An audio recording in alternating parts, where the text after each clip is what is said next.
Hey guys, welcome back to the channel, hope you're doing well. Okay, let's do a quick recap of week 10 of the marathon training so far. Week 10 is also the 4th week of the 5-week lactate threshold and endurance training block, and it's also a recovery week. Okay, so Monday was just 10Ks of recovery, except this time it was raining very heavily. For whatever reason, I tried running on grass at Bankstown City Sports Complex. However, the grass was just way too soaked, so I just ran around the local streets instead. Looking back, I feel like I could just skip this run. Tuesday was a 14km general aerobic run. I just did it around Riverwood and Naui.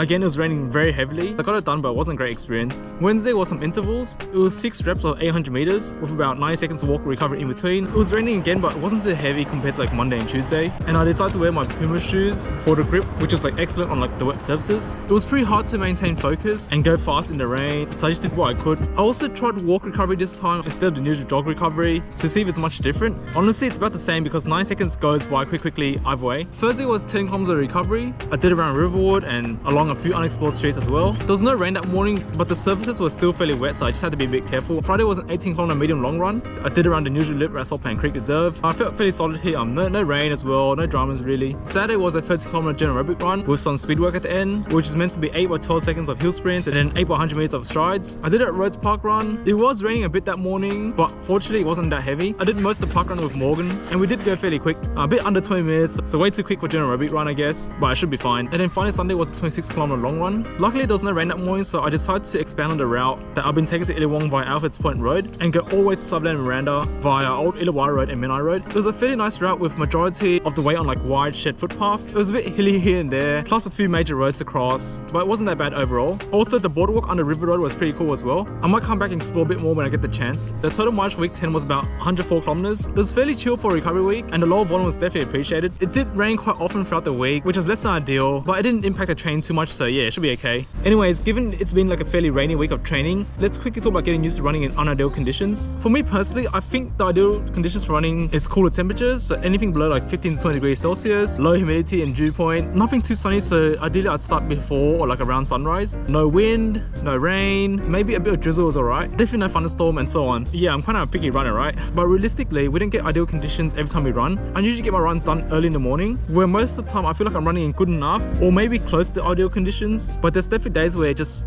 rains, storms, or it's already too humid and so on. I find that in summer it's still often too warm and humid to feel like I'm running well, even in the early mornings. Then in autumn it can get like too windy and rainy. Then in winter, like right now, it can get a bit too dark and cold. Spring is pretty decent I think, though it can still get fairly warm and humid, and I do tend to get hay fever sometimes, which isn't that great, but that's totally a separate issue. I remember last year for the 2023 Sydney Marathon, which was held in mid-September, a lot of us would have trained for the marathon from May to September through autumn and winter, where majority of the training was done in like cool and pleasant and like good enough conditions. And then came September, which is the first month of spring, and sometimes spring does get fairly warm over here in Australia, but not that soon right after winter. And so on race day, it turned out to be already close like 20 degrees at the start of the race and reaching almost like 30 degrees before midday. Maybe a small percentage of runners still did fairly well given the conditions, whereas most of us were set back a fair bit due to the warmer conditions. It was a total shock to many of us who participated. And then there's rainy races as well. For example, I wasn't at any of these races, but I heard that this year at the Newcastle Marathon and even the Hocker Sydney Half Marathon, there's just plenty of rain all over.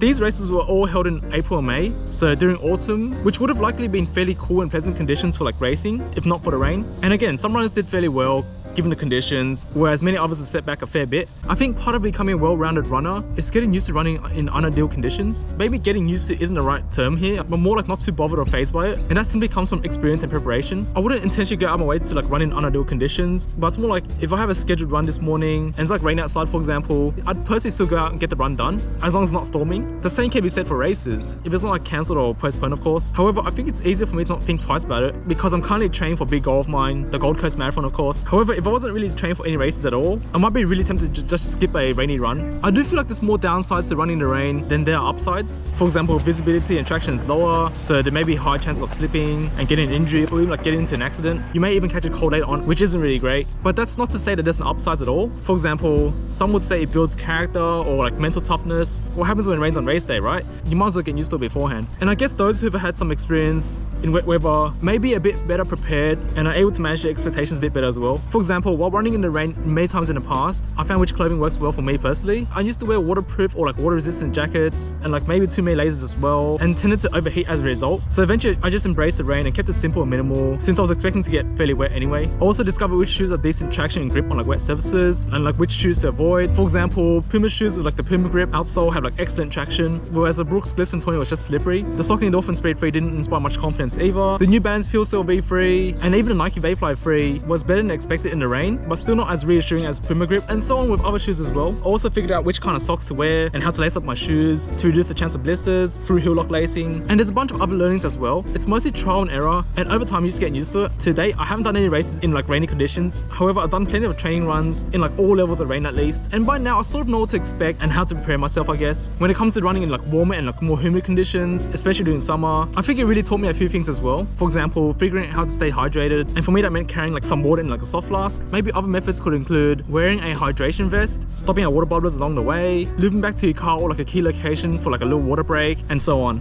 I also learned how to listen to my body and better manage my efforts as well. Warmer and humid conditions are quite humbling, so oftentimes I had to just slow down a bit or pace some runs a bit better to ensure that I can get it done without fading too much or like getting dehydrated. In regards to the Gold Coast Marathon, the race is held in early July, which is still midwinter for us. I heard that the weather is somewhat stable up there, so we probably won't have any like rainy conditions out of nowhere. It might be a bit sunny at most, but still nice and cool, with maybe some slight wind here and there since it is along the coast, but nothing too crazy hopefully. The race isn't too far away now, and I will say that I'm a bit nervous of what to expect, because if it happens to be really warm on race day, for example, we may all be in for like a rude awakening, but there's not much we can do about it anyway, so I may as well just look forward to see what happens on race day, as it's just part of the whole race experience. Anyways, that's just some food for thought when it comes to running in like unideal conditions. Feel free to let me know how you guys manage those train days or even like races where you look out the window and you already see like dark clouds forming, or maybe it's already raining cats and dogs outside, or maybe when you're absolutely sweating from the heat and humidity before even stepping out of the door, or even when it's like sub-zero temperatures out there, absolutely freezing and snowing for example, although we didn't really have that here in Sydney, Australia, but maybe it'd be interesting to know, I guess. Other than that, that's pretty much all to say for now. Thanks for watching, have a nice day, bye.